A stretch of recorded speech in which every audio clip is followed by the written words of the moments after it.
It all started with the subtle squeak of sneakers against the polished floors of the Gorath Intergalactic Recreation Hub. This station, renowned galaxy-wide, boasted a gym designed for 147 species, give or take a gelatinous blob, and proudly displayed the motto, "Health for all, safety first." This motto, however, was about to be severely tested. The sneakers belonged to Meredith Hardwick, a human from the notorious Deathworlder of Earth. Nothing about Meredith screamed dangerous. She was of average height, cheerful, and her tank top declared, "Today's workout, crushing it." The Gorathians, however, failed to grasp that Meredith wasn't just planning to crush her workout, she was planning to obliterate it. The gym's biometric scanners offered the first hint of trouble, pausing momentarily before flashing, warning, unusually high density detected. Potential hazard. Blonde, the gelatinous receptionist, dismissed the warning. Humans were known for their oddities, like their fondness for caffeinated beverages and their surprising resilience in situations that would vaporize most life forms. What Blonde hadn't foreseen was Meredith's reaction upon seeing the gym.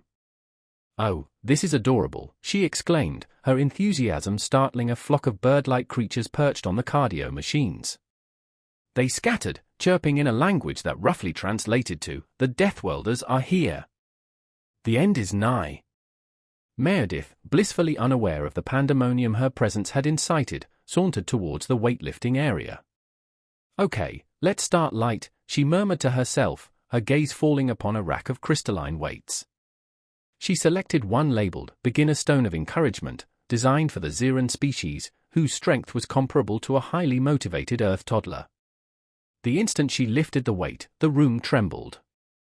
Not figuratively, but literally. The entire station stabilizers groaned under the unexpected shift in mass. Meredith, oblivious, commenced a set of casual bicep curls. Across the room, a lizard-like alien named Zorbark froze mid-stretch. "Did you feel that?" he hissed to his companion, a spindly, mantis-like being. "Feel it?" "I heard it. She's destabilizing the quantum dampeners." Meanwhile, Meredith had moved on to the resistance bands. She tested one, only to have it snap back with enough force to send a small, furry alien flying across the room.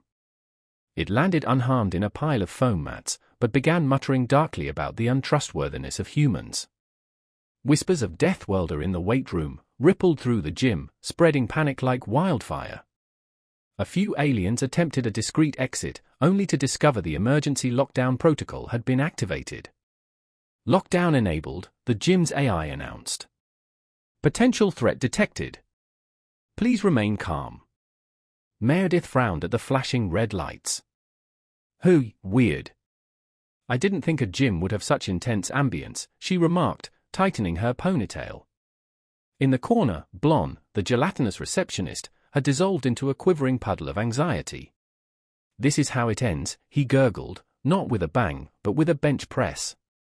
Meredith, oblivious to the escalating panic she was causing, proceeded to the resistance bands. She gave one a tentative tug, only for it to snap back with surprising force, propelling a small, furry creature across the room. The alien landed harmlessly in a pile of soft mats, though it began muttering under its breath about the inherent dangers of human interaction. The whispers escalated into a full-blown wave of panic as the phrase "Deathworlder" in the weight room spread through the gym like a contagious virus. Several aliens attempted a discreet retreat, only to discover that the gym's emergency lockdown protocol had been initiated.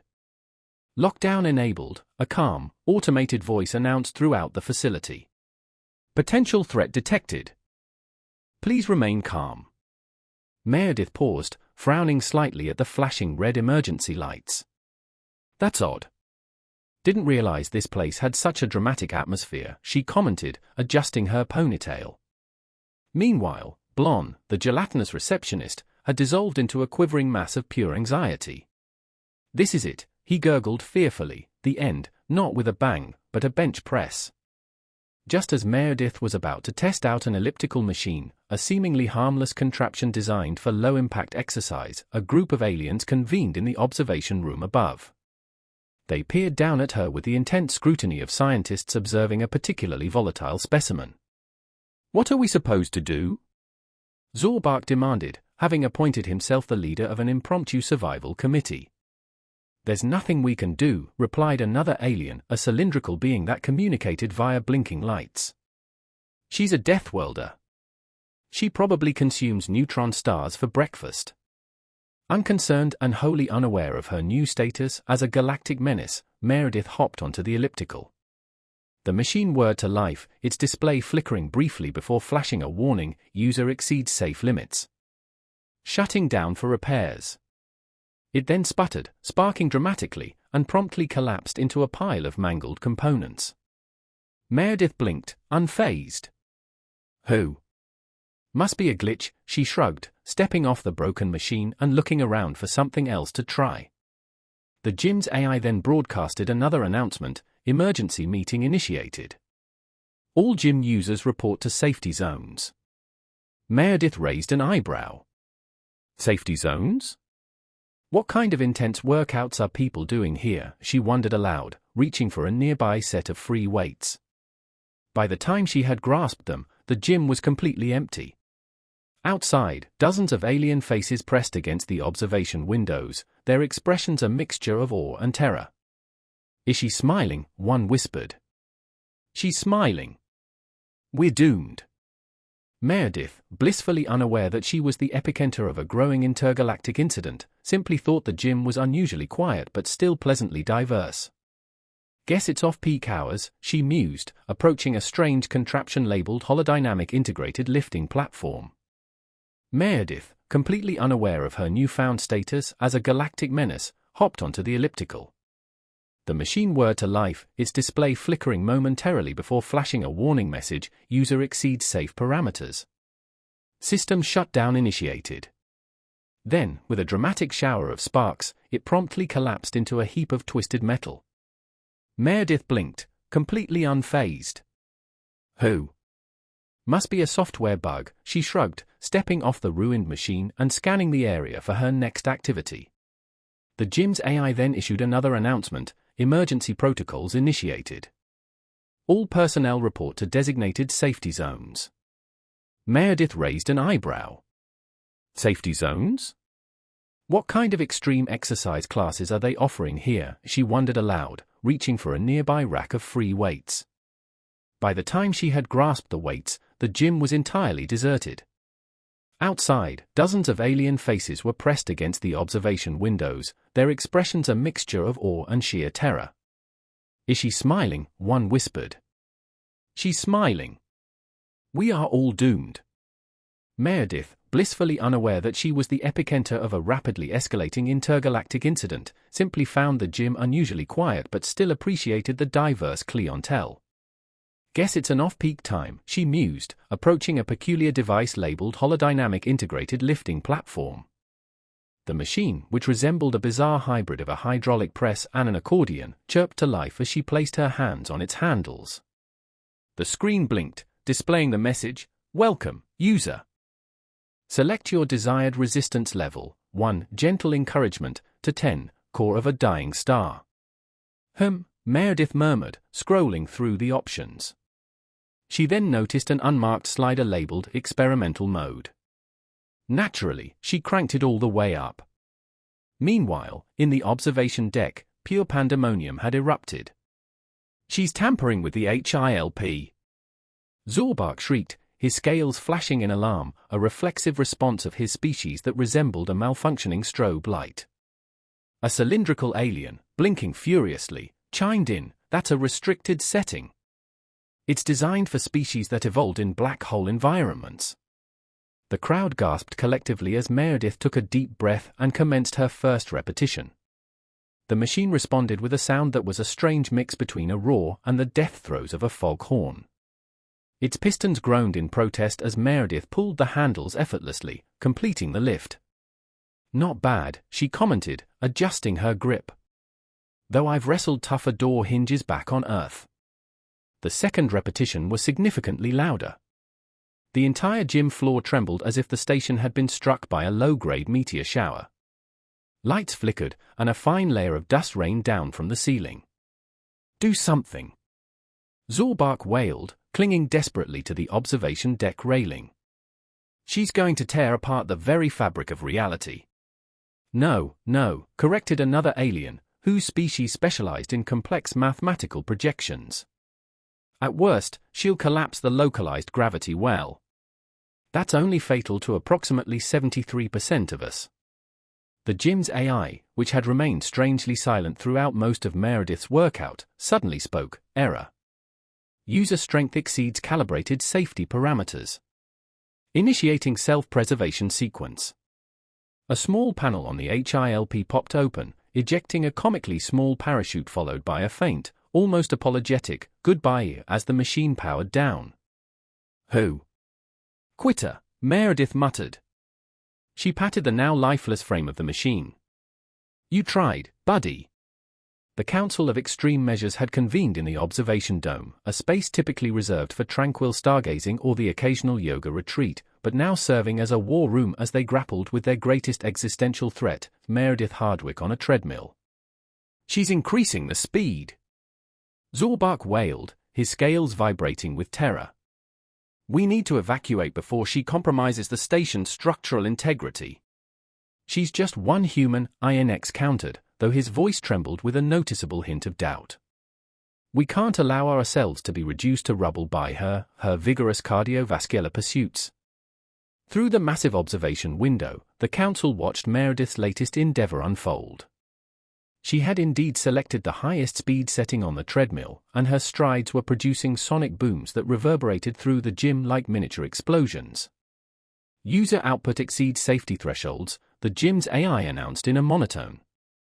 Deploying stabilizers. Small thrusters deployed around the treadmill, anchoring it to the floor with desperate determination. For a moment, the machine seemed to hold. Then, mid-stride, Meredith decided to add arm movements to her routine. The stabilizers failed spectacularly. The treadmill skidded backward, slamming into a wall and embedding itself in the reinforced plating. Meredith hopped off, hands on her hips. That's the third piece of equipment that's given out today. Do you guys have a suggestion box or something? Back in the observation dome, Zorbak slammed his claws on the table. Suggestion box? She's treating this station like a training ground for planetary destruction. We must act now. Blon, still a quivering puddle of gelatinous anxiety, raised a pseudopod. May I suggest surrender? To what? INX hissed. She hasn't even demanded anything. Not yet, Blon countered, trembling more violently. But when she does, I suggest we give it to her immediately. The Council fell into a heated debate. The options ranged from presenting Meredith with an honorary medal to distract her to launching her into a nearby wormhole and claiming it was part of an intergalactic scavenger hunt. We can't just give up. INX protested, slamming a tentacle on the table.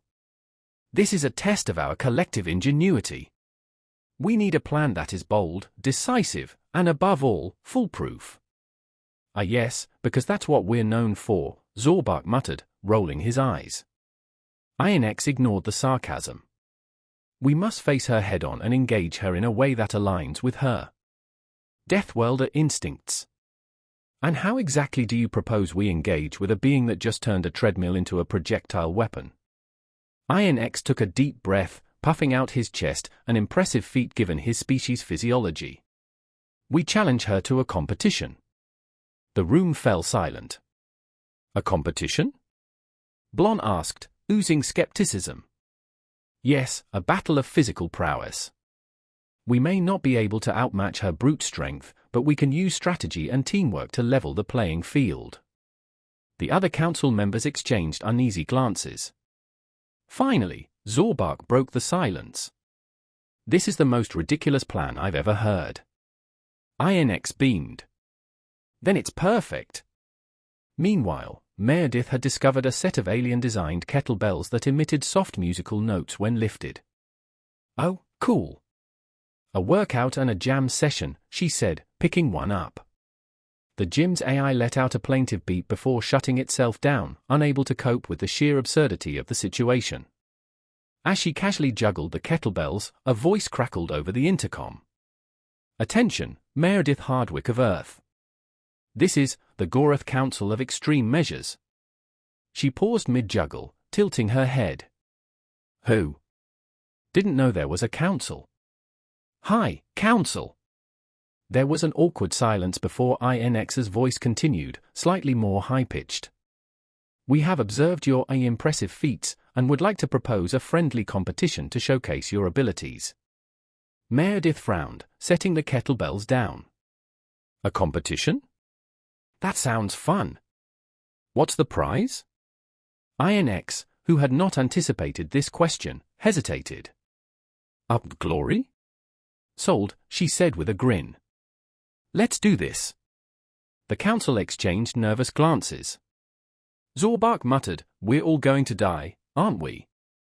The gymnasium, transformed into an impromptu arena, buzzed with a palpable nervous energy. News of the impending competition had spread like wildfire through hyperspace, drawing curious onlookers from every corner of the station. Most of them watched cautiously from behind the observation windows, clutching emergency oxygen masks and whispering hurried prayers to their respective deities. Meredith, meanwhile, stretched casually near the starting line, seemingly oblivious to the tension that permeated the air. So, she said, hands on her hips, what are we doing? Tug-of-war? Alien dodgeball? Or is it one of those obstacle courses with the slime pits? I love those. INX, reluctantly chosen as the council's representative, stood trembling on the far side of the arena. His 14 tentacles twitched nervously as he clutched a clipboard listing the carefully selected events: a zero-gravity endurance test, an antigrave relay race, and the pièce de résistance, lifting the unmovable object.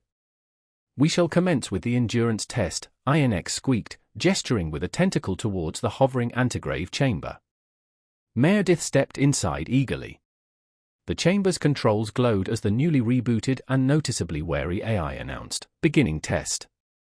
Maintain position against randomized force vectors. Jets of air blasted from all directions, designed to simulate chaotic environmental conditions.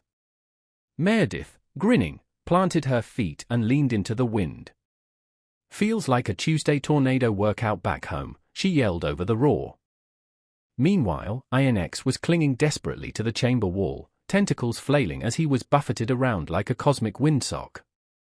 His plaintive shrieks echoed through the gym. Competitor 1 demonstrates exemplary resilience, the AI announced dryly. Competitor 2 demonstrates distress. The spectators groaned collectively. INX, battered but alive, slithered out of the chamber, muttering something about needing a new career path. Next event. Meredith chirped, ever enthusiastic. The relay race proved to be a marginally better experience for the alien competitors. Teams of 3 competed, passing a glowing baton while sprinting along a looping anti-gravity track. The rules, however, failed to account for Meredith's unique interpretation of teamwork. Wait, I have to slow down so someone else can grab this thing, she asked mid-sprint. Yes, that is the INX began, but it was too late. Meredith had hurled the baton across the track like a missile. It struck the finish marker with a resounding **ping**, disqualifying her team but simultaneously breaking 2 station records for speed and precision. The audience erupted in nervous applause. Is she even trying to win? Zorbak muttered, burying his face in his claws. Technically, she's already won, Blom replied, his gelatinous form quivering anxiously. Finally, the main event arrived, lifting the unmovable object. The object, a dense sphere forged from condensed neutronium, was intended as a purely symbolic challenge. No one was actually supposed to lift it. The point was to demonstrate effort and teamwork. The council had fully expected Meredith to acknowledge the impossibility of the task and offer polite applause, like a civilized competitor. Instead, she cracked her knuckles. This is my jam, she said, stepping onto the platform. The room fell silent as she crouched, wrapping her hands around the sphere. The AI stammered, warning, user strength may exceed safety limits. Meredith ignored it, letting out a focused breath. With a sharp grunt, she heaved upward. The sphere shifted. Slowly, impossibly, it rose off the platform, wobbling slightly as Meredith steadied herself. All right, "Who wants to play catch?" she asked, grinning wildly. The crowd screamed in unison, "No." Meredith gently set the sphere back down, wiping her hands on her tank top. "You guys are way too nervous about this stuff," she said. INX collapsed onto the floor. I concede," he wheezed. She lifted the unmovable object. "Technically, it moved," Meredith quipped, looking genuinely pleased with herself. "Maybe it needs a new name." The Gorath Intergalactic Recreation Hub reopened the following day, albeit with a newly implemented and strictly enforced no Deathworlders allowed policy. Meredith, blissfully ignorant of her newfound infamy across the station, packed her gym bag with a contented sigh. "Nice place," she remarked to no one in particular. "Good workout. Might swing by again next week." The station's AI, upon hearing this casual declaration, promptly shut itself down, unable to process the sheer terror of a potential return visit.